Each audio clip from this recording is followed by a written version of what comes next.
surprise sans doute de l'audace de ma visite, mais votre réputation vous attire cette méchante affaire, et le mérite a pour moi des charmes si puissants que je cours partout après lui. Si vous poursuivez le mérite, ce n'est pas ce notaire que vous devez chasser. Pour voir chez nous le mérite, il a fallu que vous l'ayez amené. Ah! Je m'inscris en faux contre vos paroles. La renommée accuse juste, en comptant ce que vous valez. Et vous allez faire pique, repique et capot, tout ce qu'il y a de galant dans Paris. Votre complaisance pousse un peu trop en avant la libéralité de ces louanges, et nous n'avons garde, ma cousine et moi, de donner de notre sérieux dans le doux de votre flatterie. Ma chère, il faudrait faire donner des sièges. Voilà, Almanzor! Madame. Vite, voiturez-nous ici les commodités de la conversation.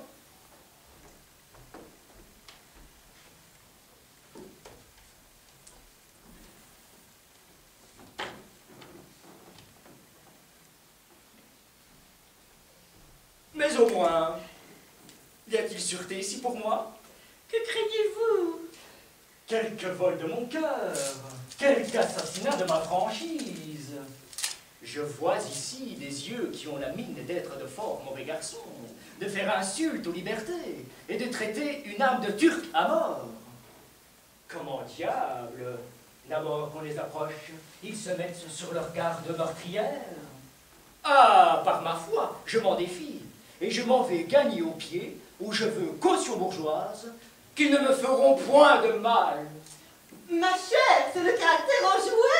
Je vois bien que c'est un Hamilcar. Ne craignez rien, nos yeux n'ont point de mauvais dessein, et votre cœur peut dormir en assurance sur leur prud'homie. Mais de grâce, monsieur, ne soyez pas inexorable à ce fauteuil qui vous tend les bras il y a un quart d'heure. Contentez un peu l'envie qu'il a de vous embrasser. Eh bien, mesdames, que dites-vous de Paris? Hélas, qu'en pourrions-nous dire? Il faudrait être à l'antipode de la raison pour ne pas confesser que Paris est le grand bureau des merveilles, le centre du bon goût, du bel esprit et de la galanterie. Je tiens que hors de Paris, il n'y a point de salut pour les honnêtes gens. C'est une vérité incontestable. Il y fait un peu crotter, mais nous avons la chaise. Il est vrai que la chaise est un merveilleux retranchement contre les insultes de la boue et du mauvais temps. Vous recevez beaucoup de visites. Quel bel esprit est le vôtre. Hélas, nous ne sommes pas encore connus, mais nous sommes en passe de l'être. Et une amie particulière nous a promis d'amener ici tous ces beaux messieurs du recueil des pièces choisies. Et certains autres qu'on nous a nommés pour être les arbitres souverains des belles choses. C'est moi qui ferai votre affaire mieux que personne. Ils me rendent tous visite.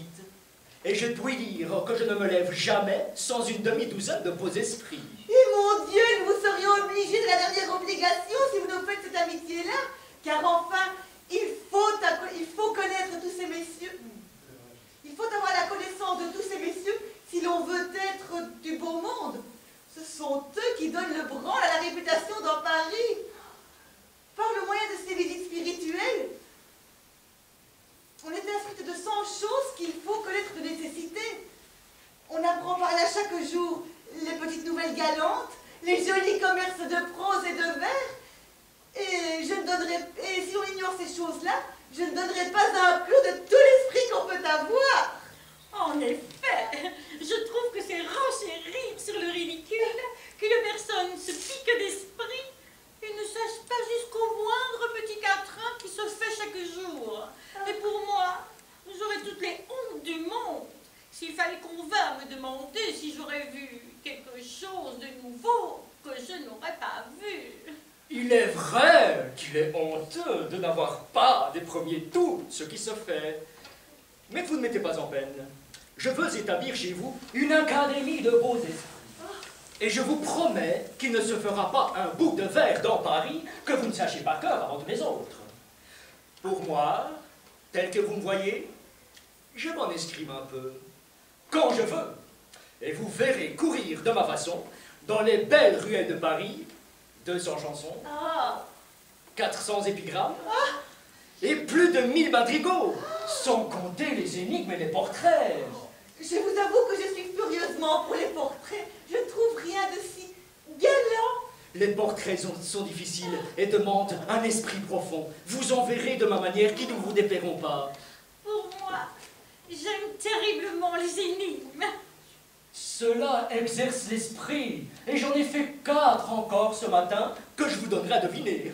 Les madrigaux sont agréables quand ils sont bien tournés. C'est mon talent particulier, et je travaille à mettre en madrigaux toute l'histoire romaine. Cela sera du dernier beau. Je vous en retiens au moins l'exemplaire si vous le faites imprimer. Sans doute. Oh. Mais à propos, il faut que je vous dise un impromptu que je fis hier chez une duchesse de mes amies que je fus visiter, car je suis diablement fort sur les impromptus. L'impromptu est justement la pierre de touche de l'esprit. Écoutez donc. Ils Oh, sont de toutes nos oreilles. je n'y prenais pas garde, tandis que, sans songer à mal, je vous regarde, votre œil en tapinois me dérobe mon cœur. Oh voilà, oh voilà, oh voilà, oh voilà. Oh mon Dieu! Mais voilà qui est donné dans le dernier galant! Tout ce que je fais a l'air cavalier, cela ne sent point le pédant. Ils ont été éloignés de plus de 2000 lieues. Avez-vous remarqué ce commencement? Oh, voilà qui est extraordinaire. Oh, comme un homme qui s'alise tout d'un coup. Oh, la surprise.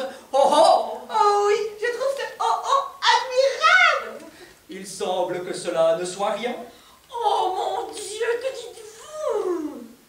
Mais ce sont là de ces sortes de choses qui ne se peuvent payer. Sans doute, et j'aimerais bien avoir écrit ce oh qu'un poème épique. Tu Dieu, vous avez le goût bon. Et je ne l'ai pas tout à fait mauvais. Mais n'admirez-vous pas aussi? Je n'y prenais pas garde. Je n'y prenais pas garde. Je ne m'apercevais pas de cela. Façon de parler naturelle. Je n'y prenais pas garde. Tandis que, sans songer à mal, tandis qu'innocemment, sans malice, comme un pauvre mouton, je vous regarde.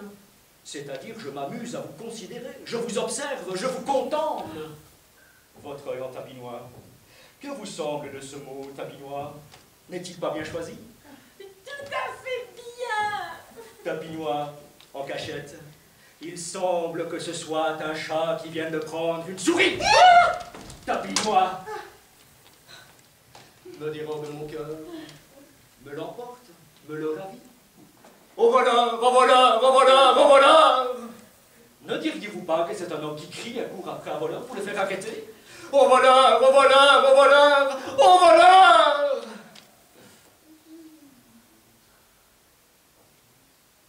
Je dois avouer que cela est un tour spirituel et galant. Je veux vous dire l'air que j'ai fait dessus. Vous avez appris la musique. Moi, point du tout! Mais comment tout cela se peut-il? Les gens de qualité savent tout sans avoir jamais rien appris. Assurément, ma chère. Écoutez, si vous trouverez l'air à votre goût. La la la la la la la la la. La brutalité de la saison a furieusement outragé la délicatesse de ma voix. Mais n'importe, c'est à la cavalière. Oh oh, je n'y prenais pas garde.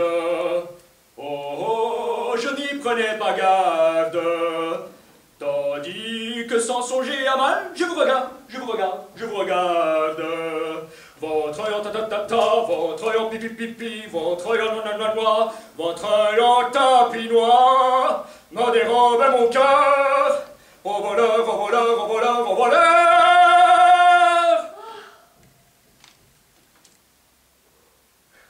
Ok.